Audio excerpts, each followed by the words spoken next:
Hello and welcome to another episode of Raw Chatter. I am your host speaking, Vicky Midwood, integrative health, nutrition and lifestyle coach, and of course, the addiction eliminator.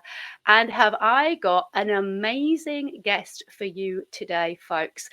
I have a delightful story about meeting this lady nearly 12 months ago now. And what she was talking about then has actually come to fruition. She has become a best-selling author.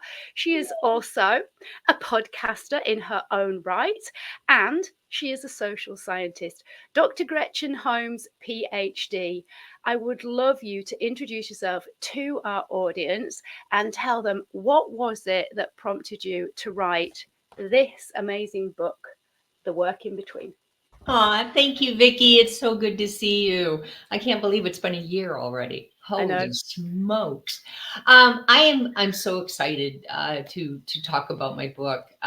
You talk about things for a while and you think it's never going to happen, and then all of a sudden it's here. It's interesting. I started my weight loss journey in 2021. I was already a 3-time cancer survivor, and then I was diagnosed diabetic, and that really shook me to my core. That was harder on me in a lot of ways than dealing with the cancer, because I'd been watching my younger brother struggle with diabetes, and he'd already lost a leg, and he was on dialysis, and I thought, this is my future. If I don't do something now, that's what's going to happen. And it was crushing my heart to see what Eric was going through. And so I started a weight loss program and was very successful, lost 110 pounds. And that was 2.5 years ago. I've kept it off, other than, you fluctuate some, especially at my age. And, but overall, my health is great, happy in the world. But about a year after, I started a podcast called The Work in Between, which it's in over 30 countries. I can't believe that either. But it was really focused on the work that we do in between the before photo and the after photo. Right? Because we all love a transformational story, right? We love those pictures. We do. Yep, we absolutely do. But what we don't realize is just exactly what is the journey that goes on in between the two of them, do we? Exactly. And that's what I wanted to focus on, because everybody gets so focused on that external measure, that metric, that they don't realize that all the work really happens inside. And plus, I also thought, wow, I don't even understand all the factors that are contributing to my being obese and my being unhealthy. And because for like most of us, I blame myself 100%. It was all me, 100% me. And while I had to take responsibility for what I was putting in my mouth, there's a lot of competing factors out there that were helping me along the way. So I thought, if I want to kind of sort through all of this, maybe other people would find it valuable. So that's why I started the podcast, partly for self-preservation, Right. so I could become more informed, so that I could develop better strategies. And so along the way, people started asking, do you have a book? Have you written a book yet? And I thought, about what? What am I going to write a book about? And they said, well, it's a pretty amazing weight loss, and you're a 3-time cancer survivor. And I thought, well, I can write I maybe. So I started writing, and the strangest thing happened, because what was supposed to be a book about weight loss isn't had nothing to do with that. Ultimately I talk about it, but what I found, because I started going to therapy and I started working with a transformational coach, and I started really looking at what was causing me to self-soothe with food in the first place, ended up being a book about a journey toward learning how to love myself enough and respect myself enough Yeah. to treat myself really well. And so the book, what was supposed to be almost a how-to, I can do it so you can do it, ended up being a very raw and personal memoir about my journey from childhood, where a lot of our traumas happen, Yeah, absolutely. um, and the healing that's occurred over the course of my life. And so I started doing it because the last straw was somebody on LinkedIn sent me an email and said, I looked for a book by you on Amazon and I didn't find one. Have you not written one? And I thought, that's it. I'm going to write That's a the book. cue. I love it. So long explanation, but that's why I decided to write the book. And this is where I think just the way that you've explained it, we don't necessarily realize, because, and you kind of say this towards the end of the book, when you give the acknowledgements, that it was actually a journey of really self-discovery. Mhm. But one of the things that you kind of said is that when we're just getting on with life, we just think, well, this is the norm. This is just what we do. And we don't necessarily see things as being traumatic, because if that is how our life is and this is how we get through, we just accept it as being normal. Mhm. And I think when you've gone through to describe how you used to talk about yourself, so I've put a kind of a few markers in the book and I've made all kinds of notes and stuff, because there's some powerful things that you kind of share with people. And the beauty of this is, as you've said, although it started off being driven by the idea of it being a weight loss book, Mhm. it's going to help people who are struggling with family issues. If there is, for example, an alcoholic in the family, or if Mhm. somebody has an illness that is a lifelong thing, like your elder brother Chris was hemophiliac, and that's in your family's history. And just knowing that there are other families that have multiple issues going on. You were also the middle child, the only girl of two other boys, and mom was kind of busy looking after dad and working and looking after Chris, your elder brother, and so you Mhm. kind of were just sort of lost in the mix of getting on with stuff. Yeah. And there's a poignant line here that I think a lot of people are going to be able to resonate with, and obviously I picked it out, therefore I resonate with it. But it says, I told myself, you don't deserve to have nice things. You want them, but you can't have them because you don't look like everybody else. Look at you. You're lucky you even have friends because of the way that you look. Mhm. And that was something that I could definitely resonate with. And I'm sure anybody who has felt that they don't look right, doesn't have to be that you're overweight, does it? Right. It could be anything. Mhm. Um, just that sense of, I don't deserve to have nice things. Therefore, I don't deserve to be nice to myself. Yeah. And I Yeah. think that was a lot of your story, wasn't it?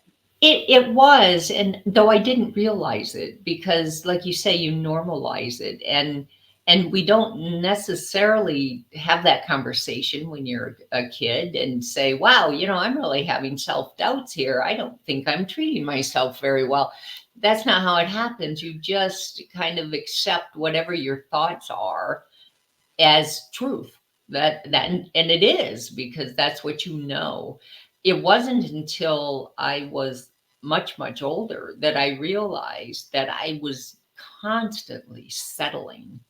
Yeah. Like anything the world, the universe decided that I could have, that was good enough. And I wasn't going to ask for more. I always was searching for more, but Right. I wasn't going to ask for it. I wasn't going to try to get a bigger piece of whatever it is that I was going after. And looking back, of course, that kind of makes me sad, because I thought, wow, there could have been a lot of really amazing things that you could have experienced. However, looking back, I experienced some pretty amazing, awesome Yeah. things. So Yeah. my mom told me when I was younger, bad things happen to everybody. Good things happen to everybody. Mm. You don't have to build a monument to the bad things, so you don't have to walk around carrying that with you and building this, dedicating your life to this To bad it. thing that's Yeah. happened. But I realized that because I realized that bad things happen to everybody and good things happen to everybody, I never particularly questioned why all the bad things were happening to me, nor did I question when the good things were happening to me. Right. I just kind of accepted things as they came. There's good parts to that, and there's stuff that I wish I wouldn't have been so accepting. But ultimately, it helped me not become a victim as far as me purposefully and intentionally shouting from the rooftops that the reason I haven't excelled in life is because I grew up in an alcoholic home or, whatever. And I think ultimately that served me well. I think it did. But you've also mentioned there that you settled for things, and that going through the journey, particularly of your cancer journey, and especially in the early stages, and we talked about this just in a conversation privately with ourselves, but also last year, which just to let people know, we met at the Obesity and Diabetes Mhm. Summit last year in America, and you were talking then all about how we need to communicate better with patients. And you kind of settled for being treated, in hindsight, really badly by a lot of the medical professionals who you're supposed to be in the caring world, but actually Mhm. were not particularly caring or compassionate because of your size. And you kind of accepted that, rather than them investigating things, they just, let's wait and see. Let's wait and see if it gets any worse. Mhm. And in hindsight, particularly when you found the third cancer, that was terrible advice. It is, but it's so common that when people who are obese or morbidly obese walk into your medical provider's office, they have stereotypes and biases as well. We all make assumptions about people based on how they look. Yeah. What I found especially disturbing in retrospect was how dismissed I was, when in fact I was providing a lot of really important information about the symptoms I was having, Yeah. and they were always attributed to my weight, always. And you get tired of that. That's partly why you end up not going to the doctor anyway, because you're like, they're not listening to me anyway. They're automatically going to assume it's because I'm fat. Yeah. Now, some things are attributed to that, and fair enough, but not everything is. And to blind themselves to the idea that maybe something else was going on, when in fact I had endometrial cancer and it could have been treated much earlier. It Right. had a physician decided, wow, maybe it's not just because she's overweight or obese. Maybe there's something else to this. Going And on. it wasn't until, I kid you not, 5 years later, Jeez. multiple physicians, that I walked in the door and got to meet who ended up being the physician who was probably one of the few who ever did listen to me. And he jumped on it so fast. We got all the right tests, we got the right procedures, all of those things. Come to find out, it was cancer, luckily stage 1, but Right. it still was cancer. And it just was so telling to me that instead of fighting, and I'm pretty vocal, but it wears you down. After a while, you're like, what's the point? Mm. And that is the sad part for me. And so, yeah, in fact, I'm giving a talk in a couple of weeks on self advocacy as Right. patients. We know our bodies, we know when something's going wrong. And sometimes we have to, as folks who are overweight or obese or whatever the issue is, we have to be louder. We have to be more insistent because we've got to cut through a lot of noise that maybe other people don't have. Yeah. Which is a sad truth, but awareness and the fact that, what, when we know that, at least we can at least try to Mhm. do something about it. It is the key.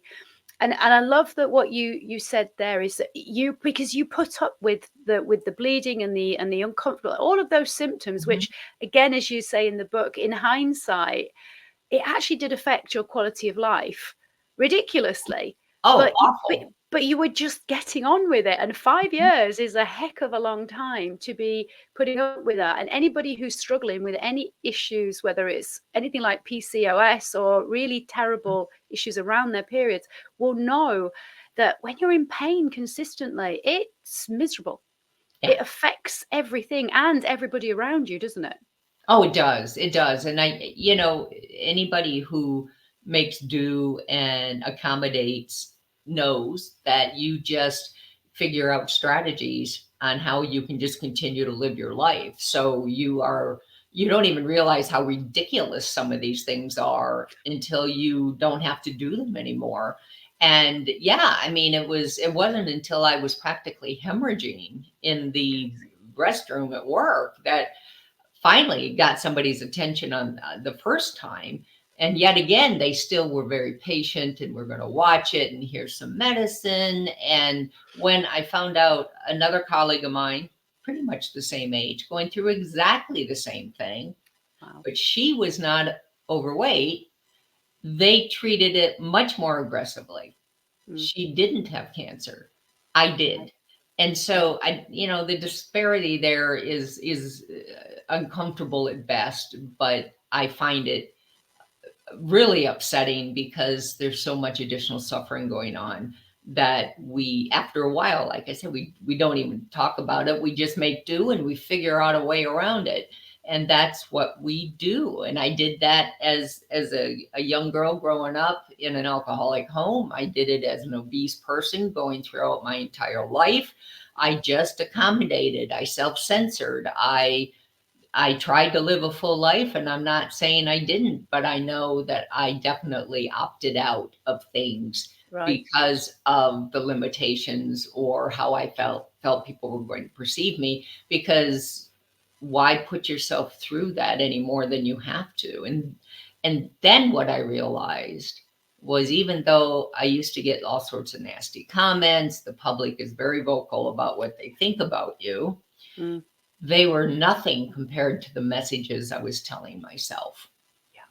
And there's a line in there that says other people's words can hurt, but nothing is more hurtful than the words that we say to ourselves, which is, so many women, I think, will be going, yeah, we're really nasty Oh, to ourselves. abusive, Awful. Yeah. abusive.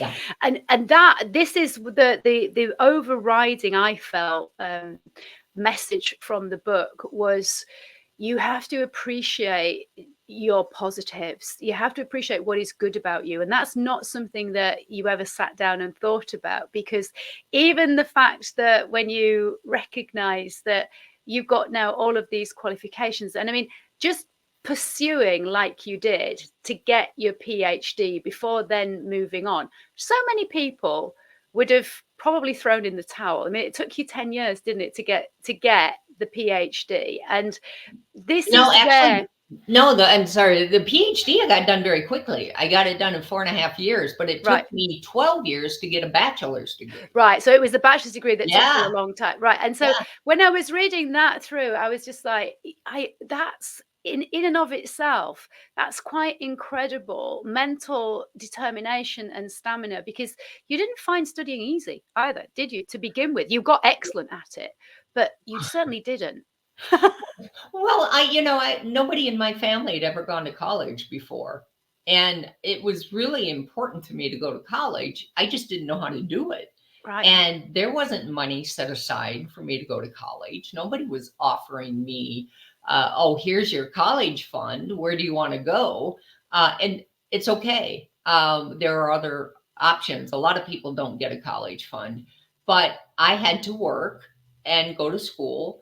And when I first started, I was failing everything. I didn't have a lot of self discipline. I didn't know how to do what others, it seemed like it was so easy to them, but Right. I didn't know how to do it. I was a B student. I was never an extraordinary student, but I really wanted to go to college because I felt less than because I had never gotten a bachelor's degree when all of my friends and all my peers had gone to college, and I felt very much behind.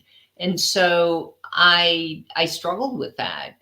And once I found, though, where my home was, where my academic home was, everything switched. And once Right. I found communication, I went from being on academic probation to pretty much straight A's.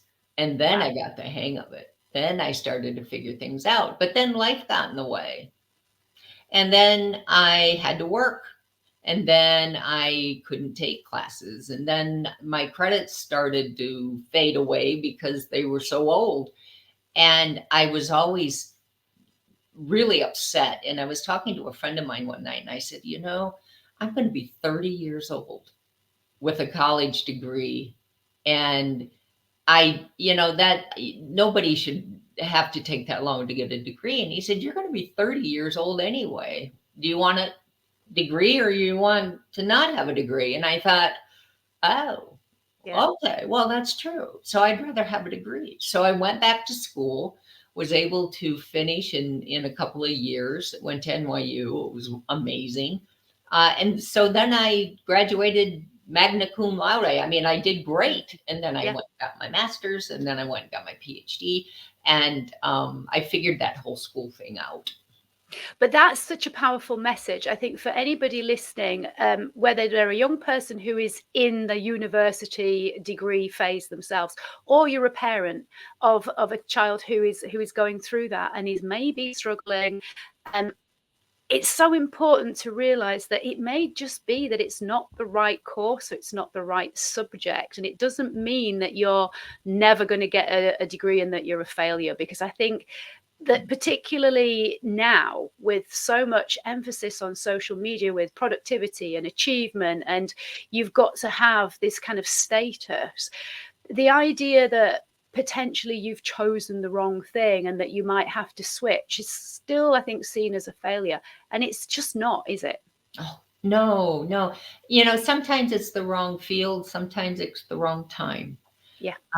And nobody really ever said that you have to get a degree right out of college or right out of high school. Frankly, most of us had no idea what we wanted to do. We'd never done anything. How were you supposed to know what we wanted to pursue? So I am a big believer, even as a professor, would have conversations with my students. And so do you even really want to be here right now? Because we will always be here. If you want to go work for a while, if you want to go in the military, if you want to go to vocational, what do you want to do? Don't come to school just because that's the next box you need to check, because A, you don't really get an education that way, and B, that's a lot harder. It's so much easier when you are ready for it, it's your time, and you have a much bigger why behind why you're wanting to do it. And so I told a lot of students, you might want to really think about other options and come back when you're ready. And some of them did, and they came back and they did fantastic. And others stuck it out, and they figured it out along the way. But there is no one path. And And I it think does that's not key, isn't mean it? you are not successful. It just means you're not getting your degree right now. It's okay. And that's such a powerful message. There's so much that this helps people to kind of realize and bring across. And the one thing is that you've described there, that comment that person made about, do you want to be 30 with a degree or 30 without a degree, because you're going to be 30 anyway. It's sometimes just those little things that are so poignant that we can take away and utilize for ourselves. Mhm. But also, what I loved about it was that what you shared when the cadets kind of took you under their wing. And that is, even again, that is so powerful, because it's the first time that I kind of really got, and then the message at the end kind of carries that on, this idea that you need people to help you. You can't do this stuff on your own. And those guys were there to help you no matter what. And I just love when you talk about the incident in the pool. Do you want to just tell people what I'm talking about? Yeah, so I was a professor and I had again was losing weight because was always losing weight. I'd been relatively successful. I'd lost about 60 pounds. And unbeknownst to me, a couple of my students who were brothers were in Army ROTC. And one day I was working out at this lovely facility that we had at the university, and a sergeant in the Army came up to me and said, ma'am, we've been watching you and we would love to help you reach your health goals. And I thought, why? I mean, I that was the strangest interaction for me. One of my students was with him, and I went, "What's going on here?" And they said, "Well, we really think that we can help you, and we would love to have you join us. We do PT at 5:45 a.m. every morning, Monday through Friday, and if you want to join us, we'd love to have you. Just show up. And by the way, tomorrow we're going to be in the pool, so wear a swimsuit under your sweats." And I thought, well, no, I'm not doing that. That's Yeah. crazy. And so, of course, I was there at 5:45 the next morning with my swimsuit under my sweats. And this amazingly gorgeous major comes walking up to me, introduces himself, and says, "Oh, we're so glad to have you here." So we did some warm up stuff, and he said, "Now we're going to go hit the pool." And I thought, I'm not getting in the pool. I'm not taking off my sweats No. in front of you. So I was in the pool, of course, and I'm an okay swimmer. Nobody would mistake me for a gifted swimmer. And I was trying to keep up and was not doing a very good job of it. And then it was the end of the session, and one of the little lieutenants came up to me and said, "Ma'am, it's your turn. We're doing fireman carries the length of the pool, where you carry somebody the length of the pool." And I went, Wow. because I was hanging on the side of the pool trying to breathe. And I said, "I appreciate that, but I think I'm going to pass." And she said, "Yes, ma'am, it's your turn." And I thought, I'm not in the Army. I don't Yeah. have to do this. So I tried, I did it. I thought I was going to die. And when I got to the end of the pool, all of the cadre, all of the ROTC, the cadets, were standing there waiting for me. And I looked up and I was so overtaken with emotion. And I said, "Why are you all standing there?" And one of them said, "Ma'am, we'll always wait for you." It's amazing. I, Yeah. I'd never experienced that. And so that's when I mean, I was in tears because I had never experienced that kind of probably acceptance or patience or being treated like I was important enough to wait for. It was Right. very powerful for me.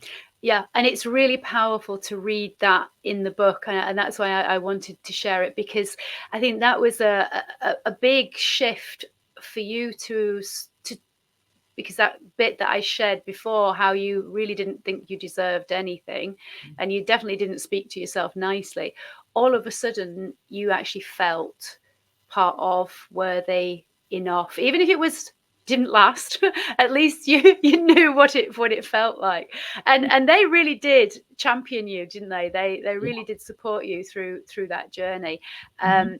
And to the extent that you were even going to do jumping out of an aeroplane, which didn't actually, Yeah. which darn it didn't happen. Oh yeah, I did. We had a weather delay, but it was an extraordinary experience. Yeah, And I still stay in touch with some of those amazing. guys, and they still champion me. And I will Good. say I was never in the military, but I was very honored and humbled to be able to tangentially be a part of what they have, and super supportive of them. And that was a very pivotal pivotal time in my life, for sure. And I think the other pivotal time, as you've explained, was what happened with Eric, when you lost him, and the frustration that I felt on your behalf reading that book, because you really take us through just how, again, you kind of settled, but you didn't have any choice, because you were trying to ring and find out what was going on with him, and nobody was returning your calls, to suddenly then get a call to say he's passed. Yeah. I can't imagine how that must have felt. And so many of what you then share in the book afterwards, you talk about, you still think about him, and wish you could have done it differently. Yeah. How do you feel about that sort of stuff now? Because you've done a lot of work with coaches who have helped you Mhm. through. Do you think you can look at it in a slightly different way now? For the most part, yes. Do I still have moments where I kick myself and beat myself up? I do. It's not as often anymore. Right. I've tried to reframe the events, and I still do. I carry guilt. I do. And my brother would not be happy with me. So he would be very mad that I would even be considering feeling bad. But I still have my moments. I do. But it's taken a lot of other folks who have helped me work through grief and survivor's guilt, and the letting him down, I felt, and letting myself down. And I'm the only one left. My mom and dad and both brothers are gone, and I have an amazing husband and an amazing daughter and grandchildren, and my life is full. My life is full of blessings. But there is something very difficult when you are the last one standing. Mm. And it's a club nobody wants to be a member of, but many of us are. And I think that it does put a different perspective on the world, and in very different ways. For me, I decided I really wanted to do something to honor them, to honor Eric, and that has been a big part of why I'm doing what I'm doing. But ultimately, this has been to honor myself, which, to honor them, the most amazing thing I could do is honor myself, because they loved me. They told me how wonderful I was. I just didn't always believe them. Now I am taking all of that and trying to do something very positive with it. And it is, I mean, it's an awesome book, and reading through how you describe just the family dynamic with both of you brothers, Yeah. is that, the love shines through, and for your mum as well, just powerful. The way that talk about certain incidents, and how when you moved, they moved as well to be with you and support you. And some of the stuff that you shared when Eric, bless him, was cooking for you, with that Mhm. horrific experience where you had to go through the radioactive iodine treatment, which I can't even imagine how horrendous that was. I mean, you give us a taste of it in the book, but even using your imagination, I don't quite think I could imagine what you actually went through. And to be kept, I mean, I was amazed when you said you it's dangerous for people to be radioactive around other people, so they kept you in the room until you were no longer radioactive. And just that description of the guy in the hazmat suit Yeah. passing you this pill that even he didn't want to touch, and you've got to put it inside your body. Yeah. um, Quite amazing. Yeah, it was very, and I will say, I'm very close to my mom and my brothers. I loved my dad as well, even though he had an alcohol problem and he had other issues. He just made it harder to love sometimes. My hope as I was writing this book was not to demonize him, but to just really honestly talk about what are the challenges when there's addiction in the family and how it affects everybody. And while it's easy to hate those people sometimes, man, it was truly those addictions that we hated, not my God bless dad. him. But he wasn't the easiest guy to love, but he tried. I mean, he really did try, and we had a lot of good times as well. So I Yeah, wanted and that does come across. It good. absolutely it does. Yeah, no, he's definitely not been made out to be the bad guy.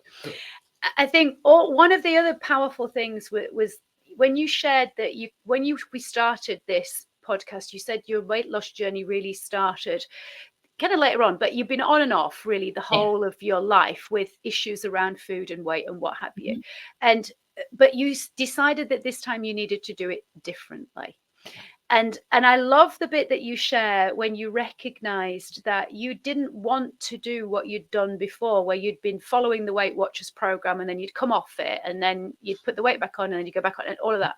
And you recognized that there was a key that you needed to figure out for yourself, and you wanted food to be delicious. Mhm. You wanted it to be tasty, you wanted to enjoy it, and it not be something that you were going to have to think about and battle with all of the time. Now, you've kept that weight off, and you look, feel amazing, you've said. I do. I'm guessing you found the solution for yourself. So do you want to share just how did you change how you looked at food? Yeah, I think this surprises people, but it was my mindset, 100% my mindset. So when I was diagnosed diabetic, like I said, it really shook me. And on my way home, I realized, I mean, I kid you not, this kind of warm feeling, vibration came over me. I realized I had time because I'd just been diagnosed diabetic. It wasn't uncontrolled. It hadn't done a ton of damage. And I thought, I have time. I can do something here. Unlike my brother, who I knew did not have a lot of time. Yeah, And it immediately shifted into gratitude. right. Now, I will tell you, that was a whole different experience for me because what I was used to was approaching this whole process, this whole lifestyle thing from a place of anger and self-pity and punishment. Right. And this time it was about gratitude. Yeah. Now I approached it from, okay, now let's see, how do I want to do this so I can do this for the rest of my life so that I build a lifestyle that I love. Now, I like to cook, that helps. So I decided that I would only eat food that was really delicious, that Mm. I absolutely loved. So for that reason, I don't eat kale. I don't like kale. I don't know why, but I can't do kale. But I will eat everything else. But I started putting a lot of spices on stuff. My husband would smoke turkey breasts for me to have every week. So I had it from whatever I needed it for. I would prepare my veggies. I started roasting them and using balsamic vinegars and all of Nice. that stuff. And I looked forward to every meal I ate because it was delicious. And I found after a couple of weeks that my taste buds started to change. When Yeah. you get rid of all those ultra processed foods, your taste buds wake up. And all of Mhm. a sudden, there is nothing that tastes better than a beautifully roasted carrot, which Nice. is bizarre to me because that is not what I was eating. So yeah, I retrained everything and I still take my lunch to work every day because that way I can control what I'm eating and I make outstanding salads. I'm really good at salads. Right. But they're hearty and they're filling. And I make sure that I always have really healthy options for side dishes or the proteins. And my meals are incredibly delicious and way better than anything that I used to eat. And that has allowed me to sustain this because I eat really good, delicious, amazing food and I love it. So that has been key for me. That and I'm Yeah. still incredibly grateful. So that's, I mean, anybody listening may think, well, that can never happen to me. But it literally is a case of that mindset is the key piece, isn't it? Mhm, mhm, Because you were following the counting the points and the, this is what mhm. you should be eating. But if you're not enjoying food, if you're feeling, as you say, you're coming from a place of resentment, deprivation, lack, I'm missing out, it's only a matter of time before you're going to throw in the towel. But Mhm. because you decided to do it differently, and as you say, cooking from scratch, allowing yourself to play around with different condiments and spices, and actually different ways of cooking that perhaps you'd not done before, means that it's now exciting and it's a joy, isn't it? Oh, it really is. And I'll tell you, when I'm doing that, it reinforces that I'm important enough to myself Yeah, to take the time yeah, and invest in my health. So it's worth saying to my husband, I don't want to stop there for dinner when we're on the road. Let's keep looking. I'd like to find something that is more healthy so I nice. can make some better choices. It may not be the perfect choice, but it's bound to be a better choice, not just the easiest choice. And so for me to ask others to be a little bit inconvenienced, that's a new thing because Yes. I never minded being inconvenienced by other people, but I surely was not going to ask anyone to be inconvenienced for me. But now I try not to be obnoxious about it. But if there are better options, I will speak up. And even if somebody isn't happy about it, Tough. I don't know what to tell you. I Tough. try to be fair, but Yeah. I'm worth people going, wait, okay, okay. Because the Yeah. one thing that I learned, which is so important, especially for women, is that we have expended so much energy into helping other people achieve their dreams and achieve their goals, whether it's health goals or job dreams or whatever they want to do. Man, we're there. We are supporting them. We are giving of ourselves. We, in fact, give more than ourselves than we should probably. Mhm. And yet, we never give ourselves that kind of effort and energy and support to achieve our own dreams. Yeah. But we surely will do it for other people. And I'm saying our dreams are just as important. Our goals are just as important as everybody else's. And so we should be able to put that much energy and effort into ours too. And even if we are so bold, ask others to support ours. Which for you, that was just not how you'd done things in the past. So that was a massive, massive mind shift. And Yeah. this is the joy of it, when you realize that A, you can shift it, and B, it's not as hard as you thought. Mhm. And nobody's going to come down on you like a ton of bricks, and nobody's going to turn around and just say, you can't be like that. It's actually, it's okay.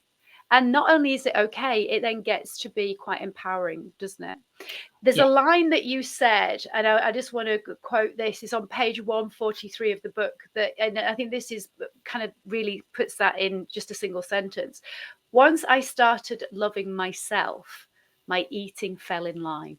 Mhm. And that's such a key message, because if you're coming from hate and trying to punish yourself by eating food that you don't enjoy, like you say, because eat kale because somebody tells you, even if you hate it, it's just like, absolutely not. And I love the bit that you said, if you want to eat cake, you'll have cake, but only if it's really excellent delicious cake, not if it's rubbish cake. That's right. That's right. It's got to be worth it.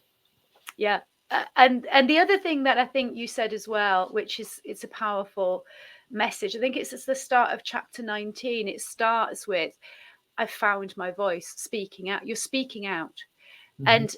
And you always said, live life loudly. Mhm. And I love that, because if you don't ask people for what you want, how are they going to know how to help you? Mhm. And I think the other thing that you've had to learn to do, and I've definitely had to learn to do it, I think anybody who's struggled with any kind of issue around body or weight, Mhm. is we have to learn to receive gracefully. And that's sometimes a challenge, Mhm. isn't it?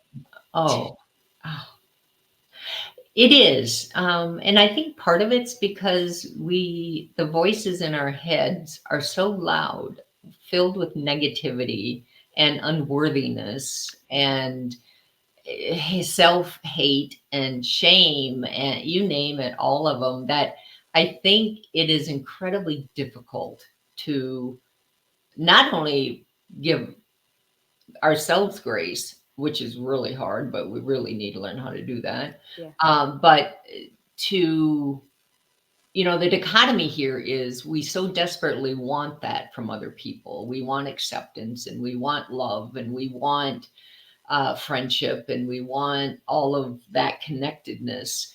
But when they offer it, we often reject it because we don't feel worthy to Yeah. receive it while we are so freely giving it to others. And one of the big epiphanies that I had, because one of the things that I had people tell me is, wow, doesn't it make you angry that people treat you differently because you've lost all this weight?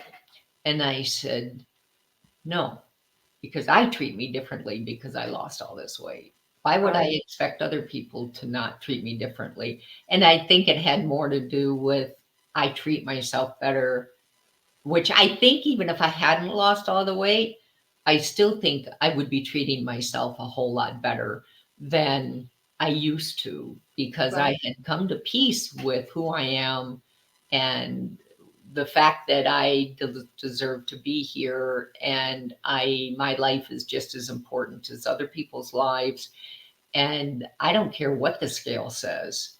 We all need to believe that, because I also believe we're not going to make whatever changes we want to make on the inside without doing that inside work, because that is where the magic happens. It's not the scale. I figured out at some point that if I worked on my relationship with food, the scale would follow.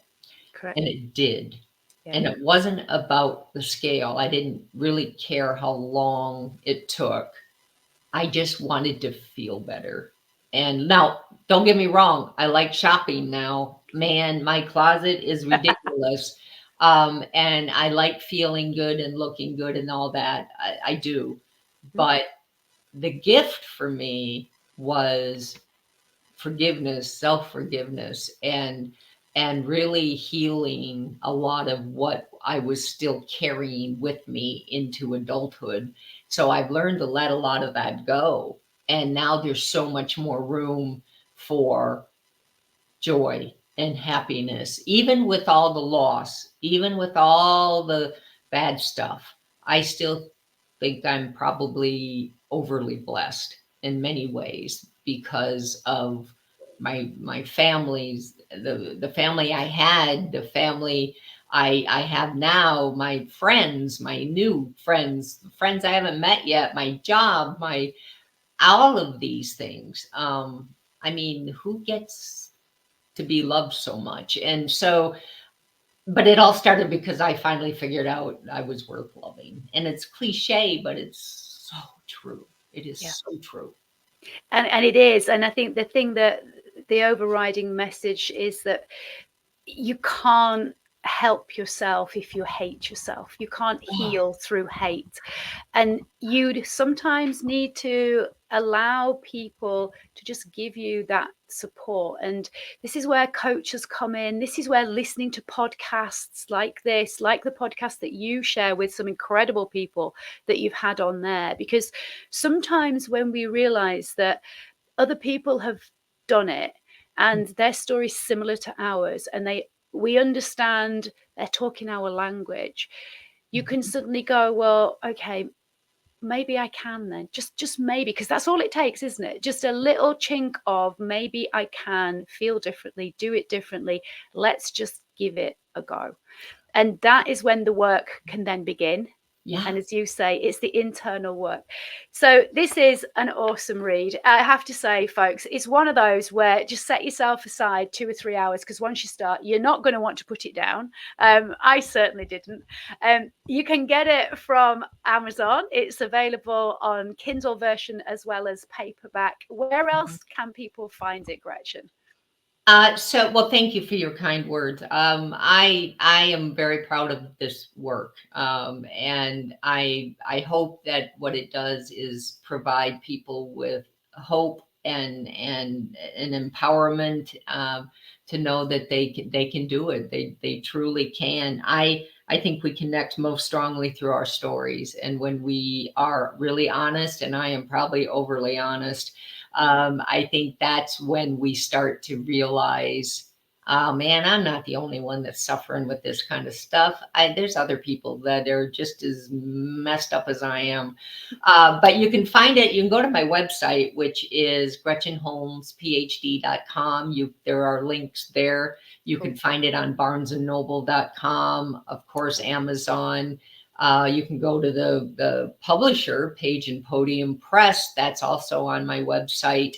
I'm on LinkedIn, so if you want to reach out to me there, please do. I love hearing from folks, and I really hope that you'll buy my book and then reach out to me and let me know what you thought, and if you feel so inclined, I love to see the reviews. So far they've been very positive. People feel that it's a very approachable book, and very valuable. And I'll tell you, we can't do all this stuff alone. None of us can. I No, don't we think can't. we were meant to. So find your people, find your tribe, Mm. and let them help you. And I promise you that is the first step to transformation. It truly is. And then you can There's no the stopping. sky's the limit. You have no idea what amazing things are waiting for you. And that is the incredible thing, isn't it? Because when you start to see things differently, you start to realize that there is so much out there that you didn't even know existed before. Mm. um you also have your podcast, so tell us, where do people listen to the podcast? Are you on all of the normal channels? Yes. So the work in between, it's a brilliant title, I think. It's all about the It work is. we do, between those before photos and our after photos, or before we knew what we were doing and after we figured things out. Yeah. You can find me on Apple Podcasts and Spotify and Podbean and iHeartRadio. There are Brilliant. podcast links on my website as well. Fabulous. And I have met so many amazing people, and they have helped me so much, and they continue to help me. And I'm not even pretending that I have all the answers. I don't. I just, I get angels put in my path that help get me to the next step all the time. And now I just look for them instead of pretending I don't need them. So they're there. That's a fabulous message. So if there was one thing that you would like to leave people with from this podcast, what would that be? The one message that I am trying to get out to everybody is that no matter what it is in your life that is not working for you, whatever that thing is, if it's external especially, the answer is internal.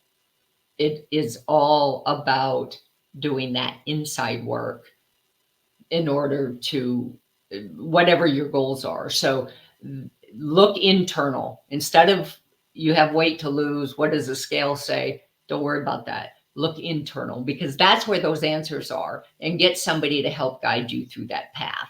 That is really, really important. That, and I truly believe, and I stop end every podcast with this. You, you, the path to good health starts with loving yourself. We can't hate ourselves to good health or shame ourselves to good health, but we can love ourselves to good health. It's really important. That is an amazing message. Thank you so much. And on that note, folks, I just want to say, if you have enjoyed this episode, please give us some thumbs up, some likes. If you haven't subscribed yet, please do. Don't miss the next episode. And if you think that this is going to be helpful to anybody that you know, point them in the direction of this podcast. And I am going to leave you with this, as I always do. We only have one life, as far as we know, and one body. So look after it, because it is looking after you.